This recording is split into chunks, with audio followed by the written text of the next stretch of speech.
Good evening, ladies and gentlemen, and welcome to the mid-July edition of Tiger Talk. My name is Doug Goodman, and for the next 15 or 20 minutes, and this is an abbreviated show, just a little bit, our special guest, Scott Munson, Superintendent of Marshall Public Schools, is again with us to visit and share some things about what's happening in our Marshall Public Schools. Welcome, Scott. Hey, thanks, Doug. I appreciate being here. Well, of course, this pre-recorded show takes place here at the Marshall Middle School in the Professional Development Room, and it's shown again on Charter Channel 180 and, of course, VAS 17. And if you do have any questions about this show or anything we talk about this afternoon, please give us a call the school district, and we'll give you that number right at the end of the show. So let's get started again and kind of whip through this, because I know you're a busy guy. It's a busy time of the year, so there's a lot going on, and it's also an exciting time of the year. Well, and it is, and of course the summer's flying by. Have you had a little chance to get a little respite, or you just continue to roll? No, I think we all find our time periods to get away and clear our minds a little bit, and certainly the work seems to still be there when we come back, but it's good just to get re-energized and refocused, and hopefully everybody has a chance to do that. I know last time you and I talked about how teachers and kids need that, and so do year-round employees. You know, our staff works really, really hard, and getting away in the summer months is a good thing. Like I said, even if it's just for a long weekend or whatever, to clear the head and really get back to things with maybe a little bit of increased vigor when they come back. Sounds good. And of course, there's a lot of summer activities. I know our facilities are being gone through by our custodial staff. They're getting things ready to rock and roll, because before we know it, August will be here and school will start. And so with that, what are some of the things the staff has been focusing on? I know you've been focusing on some facilities studies. Do you want to start with that? Well, we can, yeah. You know, we've talked, Doug, a lot about what's going on with our facilities study committee and the work that they've been doing. They actually just met for the fourth time on July 14th, I believe it was, and had a real good discussion. Took about 2 hours, and really the first three meetings, I think, were looking at enrollment and buildings and learning as much as the committee members and we could about where are we at, what's the status of things, if you will, and this last meeting was about, okay, where do we go from here, and I think our group reviewed maybe 14 or 15 different ideas that had been submitted in terms of, you know, what do we do, if anything, to Parkside, to Westside, to the middle school, to Maytech, and to the high school, and really looking at that from how are we going to accommodate the enrollment projections that we have in the future. Each of those buildings, based on the number of classrooms and kind of the class size parameters, if you will, that our school board established several years ago. Each of those buildings has a certain capacity, and over time we've really gotten to the point of where that capacity we're there, if not exceeding it in some places, and we know that if we're going to grow between the 18 and 22% in the future, how are we going to do that, and where are we going to put the kids? And we've talked about that extensively, but you know, some of the ideas were like repurpose West Side, get it up to code, do what you need to, repurpose it. Maybe it stays as a 2-grade elementary school. Maybe it becomes district office or early childhood. Just a whole different idea, a bunch of different ideas. You know, and another idea might be to add on to the high school, or to pull a grade out of the high school, to do something with the middle school, add on. Again, reconfigure grades. What do we do with Parkside? Do we make that an early childhood center and find a place to put a grade or two to create room for early childhood and a lot of our preschool type programming? Do we add on to that? Do we build new? Just a whole bunch of ideas and combinations of ideas. So during this last facility study committee, what happened is the group broke into, I think there were 5 groups, and each group took 3 or 4 different ideas that were submitted and kind of did what we like about this idea, what concerns we have, or what challenges, questions, different things like that. Shared those back with the whole group, and then also talked about what did we really like out of these plans, you know, and started to develop some of the themes. And now this, I think, is where the important work starts, Doug. You know, themes being like, security and safety obviously needs to be important, regardless of what the plan or the recommendation is as we roll forward. You know, front entrance security, what should that look like? Inside security, just general security type things need to be important. Class sizes are important. We know that. That conversation comes up frequently. We need to keep an eye on our class sizes and make sure that they're manageable. And manageable is a hard word to define, I realize that, so maybe that's a poor choice of words, but class sizes and their importance is another theme. A theme that continues to come up is trying to get all of our preschool programming under one roof, one place, because right now we have it at Parkside and we also have it at the middle school, and we need to expand that. You know, we're actually, unfortunately, I think turning people away because we don't have classroom space to offer courses in, you know, early childhood type things, and that's concerning. So how do we accommodate that? And we know that preschool is the foundation to learning, and there's a variety of different benefits that come with it. So the Facilities Study Committee on the 14th started to develop these themes and really put things into perspective relative to what's important as we move forward. And okay, so we've got this long list of 15 different ideas that all look differently. And what do we like and what don't we like about these different things, and what might we be able to pull out of there and put into some new ideas or some fresh ideas from a district-wide perspective. And I think the next place that we go then, Doug, is we start to take a look at the feasibility and the cost. Obviously, cost is important for everybody, and we're I believe that our board and district have been excellent stewards, financial stewards of our taxpayer dollars, and I know that that's something that they're going to want us to continue to look at. What can we get to best accommodate the potential or projected growth that we have, but do it at a reasonable rate of pay or a reasonable rate of cost, if you will. So this was really, I thought, an exciting meeting. We did videotape it. We'll work on getting that on our website so people can see the discussions that took place. We'll get the presentation up on the website as well, so they can actually see some of the ideas that were in there, and if they want to get a better sense of kind of what's going on with that committee. But the committee's done great work. It's been very impressive, and now I think we're really starting to gain some traction and take a look at, we know what our situation is, we know where we're going and what the projections show. We've started to talk about ideas, and now let's kind of mold those ideas into something or things that we like and that we think we can move forward and get input from the public on.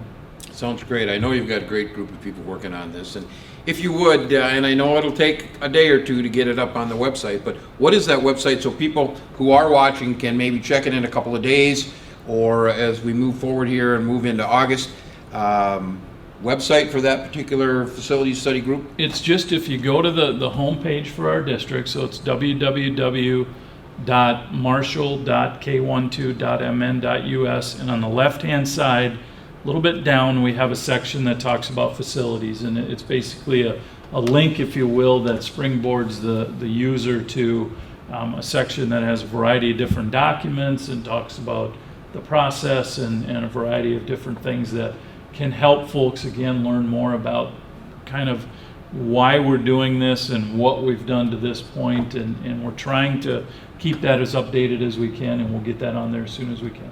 Sounds great. Moving on to maybe the next topic, and of course this involves all our facilities too, but you know, technology, as we all know, is changing almost daily, and I know that the school district took a very active and progressive stance and are working together to provide technology devices. I know you have a plan, and you've already had and gotten some of the iPads or the technology components into some of the students' hands. Where are we at with that? And as we approach a new year, there's another bunch going out, I'm thinking? There are, in fact, a bunch going out, or there is a bunch going out, I guess. But yeah, our tech folks are really getting geared up for another deployment in August here. During the 14-15 school year, we deployed or gave devices to all of the 5th grade students at the kind of in the beginning of the year, if you will, in September. and then all of the 9th and 10th grade students later on in the school year. Those devices will essentially follow those students to the next grade, if you will.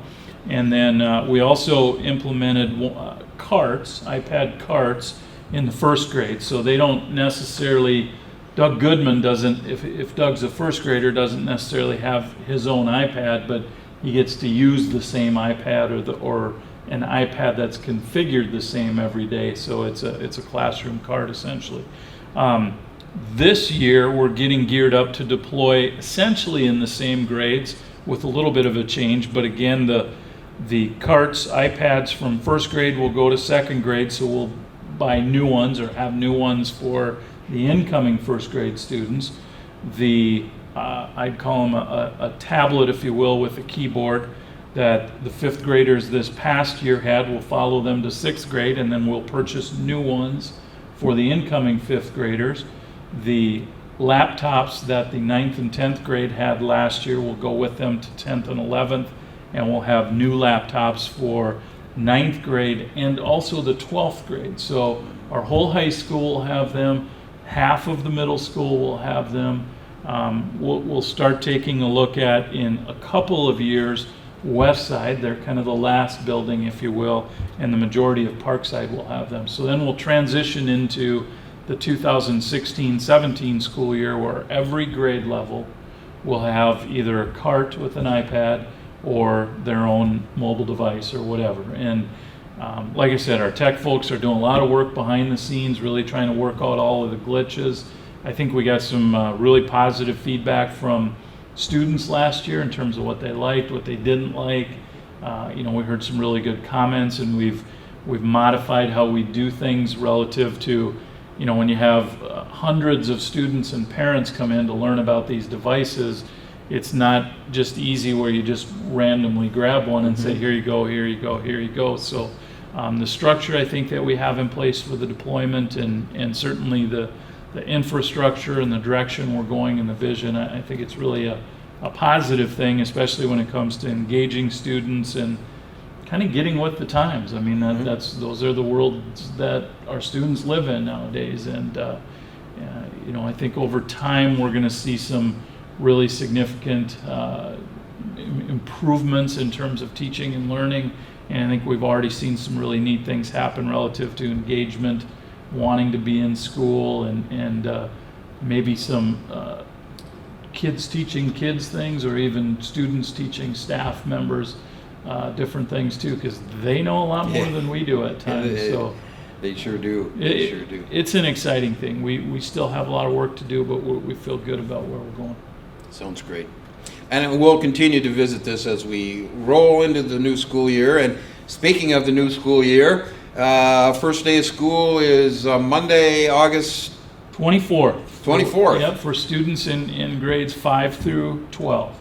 We do something a little bit unique, Doug, where kindergarten through 4th grade students on the 24th and 25th, so Parkside and West Side students, they have what's called assessment days, where they'll get a schedule essentially in the mail from their building principal or from the office at either Parkside or West Side, and that schedule will say, please bring your son or daughter to their assessment day at such and such a time.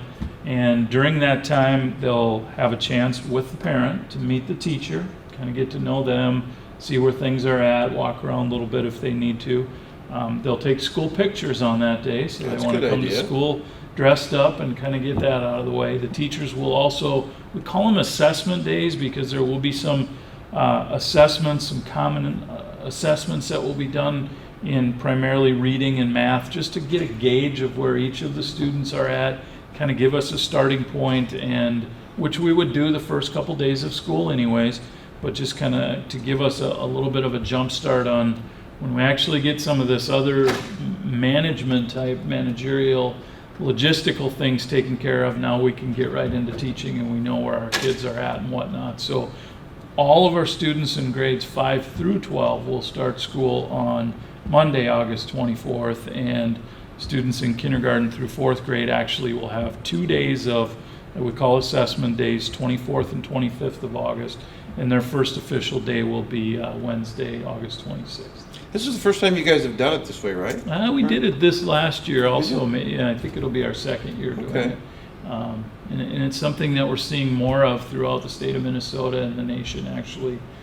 Just like I said, for a variety of different reasons, but we're able to get some of those things taken care of right away that you just, help parents out, hopefully, establish that routine, get to know the building, the teacher, get the assessments taken care of, and then really springboard into the start of the school year. Sounds great. And of course, moms and dads, please make sure you mark off, if you've got a fourth grader, and mark off the 24th and the 25th, because you will be Right. coming to school. It's kind of that IEP process where you can almost do an individual education plan or start it and have the parents right there that first process. It does start to really drill down to that individual level, Doug, and that's what we're getting at, just getting to know, trying to get to know those kids as well as we can. What are they good at? What can we provide them some extra help at? And those common assessment days, like I said, really help us establish that, and the teachers use that data for a variety of different things. But that personalized learning is what we're really shooting for, and we think that those days help us accomplish that. Sounds good. And I would assume that they're also on that website of www.marshall.k12.mn.us has that information on there? If or not, will it shortly? will, yes. And I think right. it's already on there, but yeah. That sounds good. And also, maybe one last thing as we talk about the startup of school is if you're a new resident to Marshall or a new family just moved in and you kind of want to find out about how we go through this process, what should they do if they're watching today? Well, I think the best thing to do, there's just a ton of information, I believe, on our website, and that is the best place to start. But certainly, if you don't know where particular schools are at, or you don't know that Parkside is grades K through 2, go to the website. You can choose a school, and it's kind of a drop down, if you will. And again, Doug, the website is www.marshall.k12.mn.us. So you can start there and look for a school, figure out which grade each school consists of, or grades, and certainly go right to the school office. Otherwise, you can call the district office, and we'll direct you in the appropriate direction if need be. But the website's always the best place to start, Yep. I think. And it's a great website. I know it's updated continually and lots of great information. Yeah, we've done a lot of work on that, and I think it's good stuff. Yep. And also, I guess I should mention now, if you're watching and you have a son or daughter in marching band or any fall sports, that stuff all starts a couple weeks earlier. So if you have any questions, just call or check out that website. I'm sure Absolutely. that's on there. Yep. Okay, I know our time is running a little bit short, and as we kind of wrap up this late July edition of Tiger Talk, any last things you'd like to share with our viewers? No, I just think that it's a busy time, and yeah, we don't have the little bodies, and in some cases the big bodies running around the halls all day, but every day. But there's a lot of work going on. We're going to be ready to start school on August 24th. We're going to be ready when staff comes in the week before, and actually even 2 weeks before that with our new teachers. We're transitioning, if you will, from 14-15 and what we learned and what went well and what can we improve on into 15-16, and we're excited about a lot of different things that are happening, and just looking forward to the school year, even though we've got a little bit of time to catch our breath before it officially kicks off. Sounds good. And speaking of staff, faculty, I know that's always a process where people are making decisions, either leaving or getting hired by the market. Are we set to go with faculty and staff? I think we're pretty close. Last year it seemed like we had some late retirements and resignations that caused us to scramble a little bit. We're hoping we don't have that happen this year. But I think for the most part, we maybe have 1 or 2 positions that are open. Our principals and our HR folks, I think, have done a really nice job of at times having to literally go out and beat the bushes to find candidates. There just aren't people around anymore, and it's at times it's high demand, low supply, and that creates some challenging situations. But I think we found some really good people to add to what I consider great staff already, and we're excited about getting them all in the building and talking to them about here's what we do in Marshall. Sounds great. And maybe as one last thought, of course, we're being recorded here by Studio One, and that has made a significant location change. Where it was down on 3rd Street, now is being relocated to Marshall High School, which will be, I think, a great win-win for not only our community but our school district, our students who are maybe looking at potentially TV, radio, that kind of stuff, broadcasting. We're connecting also with the university, so lots of exciting things happening in terms of what's Studio One's doing. So we'll be able to capture some of those great things that are happening out on site and within the district, just like we do with Tiger Talk TV. So I guess to kind of wrap things up, our time is running short. And again, you can watch this or on Studio One TV Community Access, both charter and VAST. And if you have any questions about our show today, what's the number? If there's one number you want to give out, what is that number?